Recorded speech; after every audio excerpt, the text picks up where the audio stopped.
मेरा नाम रेखा है और मेरी उम्र 24 साल है। मैं एक गरीब परिवार से थी। मेरी माँ लोगों के घरों में काम करती थी और मेरे पिताजी मजदूरी करते थे। हम भले ही गरीब परिवार से थे, लेकिन हम एक दूसरे से हमेशा प्यार के साथ रहते थे। मैं अपने खानदान की सबसे खूबसूरत लड़की थी। सबने मुझे बचपन में अपने लड़के के लिए पसंद कर लिया था। लेकिन मेरे पापा मेरी शादी एक अमीर घराने में कराना चाहते थे, क्योंकि मेरे पापा यह नहीं चाहते थे कि वह जैसी ज़िंदगी जी रहे हैं मैं भी उसी तरह गरीबी में ज़िंदगी जीऊँ और अपनी इच्छाएं दबा कर रखूं। एक दिन हमारे पड़ोस की ही रहने वाली आंटी ने मेरे लिए रिश्ता लेकर आई। लड़के अमीर घराने से थे। मेरे मम्मी पापा बहुत खुश हो गए थे।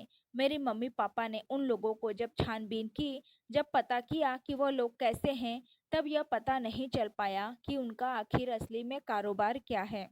फिर लड़के वाले देखने के लिए दूसरे दिन आ गए और उन्होंने मुझे अपने बेटे के लिए पसंद कर लिया और खुशी-खुशी नेक में मुझे 5,000 मेरे हाथ में थमा दिए।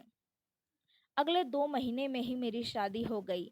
मेरी शादी बड़े धूमधाम से हुई, जो हर लड़की का सपना होता है, और मैं विदा होकर अपने ससुराल में आ गई। शादी की पहली रात मैं बहुत घबराई हुई थी कि तभी उसी वक़्त मेरी सास मेरे कमरे में आई और मुझे समझाने लगी। मेरी सास की बातों से मुझे ऐसा महसूस नहीं हो रहा था कि वह एक बहुत बड़े घर की हैं। मुझे उनकी बातों से एहसास हो गया था कि उन्हें पैसों का कोई घमंड नहीं है। उनको तो बस एक अच्छी बहू चाहिए थी। मेरी सास दूध का ग्लास रखकर कमरे से चली गई। थोड़ी ही देर में मेरे पति नितिन मेरे पास आए और मेरा घूंघट उठाकर मेरी तारीफ की, और मेरे पति ने मुझे वह सब कुछ दिया जो हर एक पत्नी का सपना होता है। मेरे पति मुझसे बहुत प्यार करने लगे थे, लेकिन मुझे यह बात नहीं मालूम था कि मेरे ऊपर तो जैसे दुखों का पहाड़ गिरने वाला है। मेरे पति मुझे छोड़कर शहर जाने वाले थे। जब यह बात मुझे पता चली, तो मैं अपने कमरे में बैठकर रो रही थी। तब मेरे पति नितिन मेरे कमरे में आए और बोले कि बस कुछ ही दिनों की बात है, मैं जल्द से जल्द वापस आ जाऊँगा, तुम चिंता ना करो। फिर मैंने रोते हुए अपने पति का बैग पैक किया जाने के लिए। जाते-जाते नितिन ने मुझे गले लगाकर मेरे माथे पर चुम्मा चुम्मा लिया। फिर उसके बाद नितिन शहर के लिए रवाना हो गए। घर में अकेली मेरी सास और मैं रह गए थे, क्योंकि मेरे ससुर जी इस दुनिया में नहीं थे, मेरी सास ही थी। फिर मेरी सास ने मुझे समझाया कि इसमें रोने की क्या बात है, खुद को थोड़ा मजबूत बनाओ। तुम देख ही रही हो, तुम्हारे ससुर जी कब का मुझे छोड़कर जा चुके हैं, लेकिन फिर भी मैं अपनी ज़िंदगी जी रही हूँ। मेरा बेटा तो सिर्फ़ तुमसे 2 पल के लिए दूर गया है, 1 महीने में वापस आ जाएगा, तुम इतना क्यों रो रही हो? फिर सास की बातें सुनकर मैं चुप हो गई और मेरी सास ने कहा, जाओ अपने कमरे में जाकर आराम करो। फिर मैं अपने कमरे में आकर आराम करने लगी। फिर कुछ देर के बाद मेरी सास मुझे आवाज़ देकर बोली कि मैं बाहर जा रही हूँ बहू, तुमको कुछ चाहिए तो बोलो। मैंने अपनी सास को कह दिया था कि मुझे कुछ नहीं चाहिए। फिर मेरी सास चली गई। मेरी सास को गए हुए करीब 2 घंटे हो गए थे, लेकिन वह घर नहीं आई थी। मैं अपनी सास का इंतज़ार कर रही थी, क्योंकि बड़े घर में मुझे अकेले डर लग रहा था। फिर दरवाजे की घंटी बजी। मैंने जैसे ही दरवाज़ा खोला, दरवाजे पर 2 लड़कियां मेरे सास के साथ मौजूद थी। मेरी सास ने कहा कि ये 2 लड़कियां बिन माँ की बच्ची हैं, इनको खाना खिला दो, इसीलिए मैं लेकर आई हूँ। फिर मैंने अपनी सास से कहा, खाना तो ख़त्म हो गया है।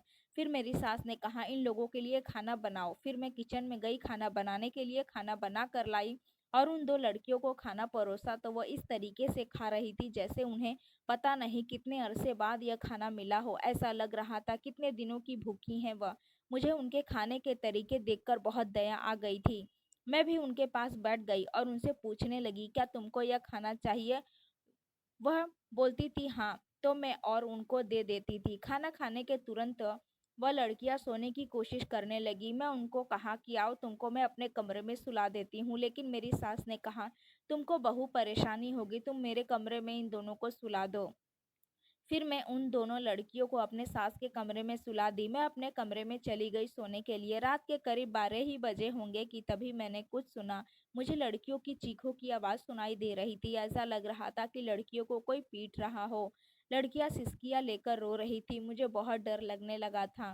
फिर मैं अपने कमरे का दरवाज़ा खोली और धीरे-धीरे बाहर आई। तब मैं घर घर किया की आवाज़ मेरी सास के कमरे से आ रही थी। फिर मैं सोचने लगी कि मेरी सास उन लड़कियों को मार क्यों रही है।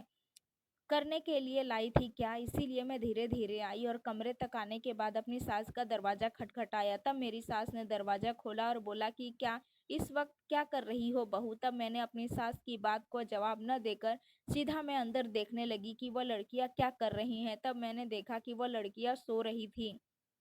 ऐसा लग ही नहीं रहा था कि वह लड़कियाँ रो रही हो। फिर मैंने अपनी सास से कहा कि माँ मुझे कुछ आवाज़ सुनाई दिया, ऐसा लग रहा था लड़कियाँ रो रही है। फिर मेरी सास ने कहा कि तुम्हारे कान बज रहे होंगे। फिर मुझे भी ऐसा लगा शायद गलतफ़हमी हो गई। मुझे कमरे में आने के आधे घंटे बाद ही मुझे फिर से आवाज़ें आने लगी। लड़कियाँ लड़कियाँ चीख रही थी, चिल्ला रही थी। लेकिन मैंने सोचा कि मेरी लगता है गलतफ़हमी है, इसीलिए मैं इस पर ज़्यादा गौर नहीं किया और सो गई।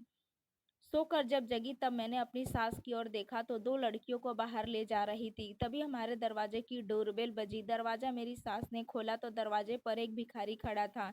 तब मेरी सास ने कहा, "इसके पापा आ गए हैं, इनके साथ भेज दो।" मैं सोच में पड़ गई कि क कल ही तो मेरी सास ने कहा था कि इनके माँ-बाप नहीं है, यह अनाथ है, फिर आज बाप कहाँ से आ गया? मेरी सास से कुछ भी पूछो तो जवाब मुझे उल्टा ही देती, इसीलिए मैंने सोचा कि कुछ भी नहीं पूछूंगी। फिर कुछ घंटे के बाद मेरी सास फिर से घर के बाहर गई और फिर से 2 घंटे बाद घर के अंदर आई और फिर से 2 लड़कियां अपने साथ लाई। वो 2 लड़कियों को लाकर फिर से मेरी सास कहने लगी कि यह गरीब बेचारी है, इनको 2 वक़्त का खाना खिला दो। मैं अपनी सास की ओर देखी, मुझे लगता कि मेरी सास कितनी दयालु है, ऐसी सास किसको मिलती है भला, जो दूसरे लोगों की भलाई सोचती हो। मैं फिर से उन 2 लड़कियों के लिए खाना बनाया, खाना बनाकर उन्हें खिलाया। खाना खाने के बाद वो लड़कियाँ सोने के लिए जगह ढूँढने लगी, तो मेरी सास ने कहा कि मेरे कमरे में सुला दो। फिर मैं अपनी सास के कमरे में दोनों लड़कियों को सुला दिया। फिर उसके बाद वैसा ही होने लगा।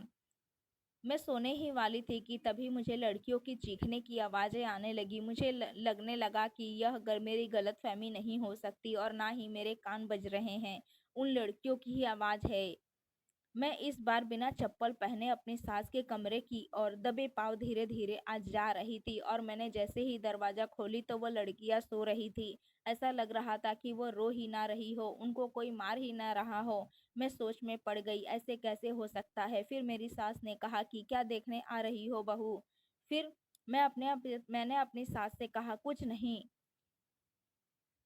माँ, यह बोलकर मैं कमरे में आ गई और मैंने तय कर लिया कि मैं इस राज का पता लगा कर ही रहूंगी और कमरे में बैठकर मैंने प्लान बनाया। मैंने सोच लिया था रात को अपनी सास के कमरे में मुझे दाखिल होना है किसी भी तरह। अगले दिन प्लान के मुताबिक मैं उनके कमरे में चुपके से घुस गई। जब देखी कि वो वॉशरूम में गई हुई हैं, मैं बेड के नीचे छुप गई थी। तब तब मेरी सास जब आई और दरवाज़ा बंद कर ली और फिर जो मैंने अपनी आँखों से देखा, मेरी आँखें फटी की फटी रह गई। मेरी सास उन लड़कियों से जानवरों जैसा व्यवहार कर रही थी। सामने का मंजर इतना भयानक था कि मैं अपने आँखों से देख नहीं पा रही थी। मैंने अपनी आँखें नीचे झुका ली थी क्योंकि मेरी सास उन दोनों लड़कियों को पीट रही थी, उन्हें भीख माँगने के लिए मजबूर कर रही थी। यह सब मुझसे देखा नहीं गया। फिर मैं इंतज़ार करने लगी कि मेरी सास बाहर जाएगी, मैं तुरंत यहाँ से निकलूँ। फिर मेरी सास कुछ ही देर में फिर से वापस बाहर चली गई। किसी का फ़ोन आया था।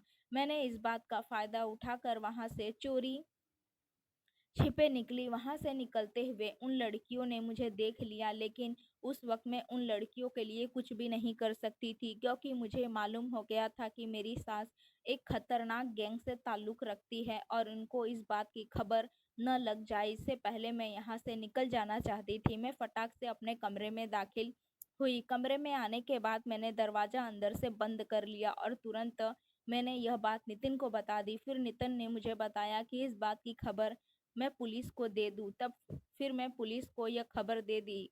खबर देने के बाद पुलिस तुरंत हमारे घर पर छापा मारी। मेरी सास को विश्वास नहीं हो रहा था यह सब मैंने किया। मेरी सास मुझे बहुत ही गंदी नज़रों से देख रही थी। ऐसा लग रहा था वो मुझे कच्चा कच्चा ही और इसी वक्त खा जाएंगी। फिर लेडी कांस्टेबल ने मेरी सास को एक थप्पड़ मारा और बोला कि लड़कियों से क्या करवा रही हो तुम? तब मेरी सास ने बोलना शुरू किया। वह बोली कि मैं एक गैंग की लीडर हूँ और हमारे गैंग में बहुत सारी लड़कियां हैं जिसे हम भीख मंगवाने का काम करते हैं और जो लड़कियां हम पकड़ के लाते हैं उनको मारते हैं। पीटते हैं भीख मांगने के लिए, और जब इस बात के लिए जब तक तैयार नहीं हो जाती तब तक उनको हम बहुत टॉर्चर करते हैं।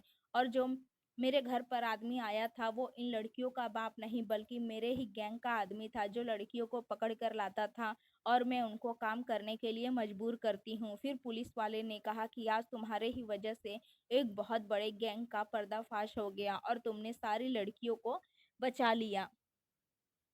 उम्मीद है दोस्तों आपको ये कहानी ज़रूर पसंद आई होगी। कहानी पसंद आई है तो वीडियो को लाइक और शेयर करना ना भूलें, और ऐसी ही कहानियाँ सुनने के लिए हमारे चैनल को सब्सक्राइब ज़रूर करें और नोटिफिकेशन बेल को ऑल करना ना भूलें, जिससे आने वाली हर वीडियो की अपडेट सबसे पहले आपको मिले।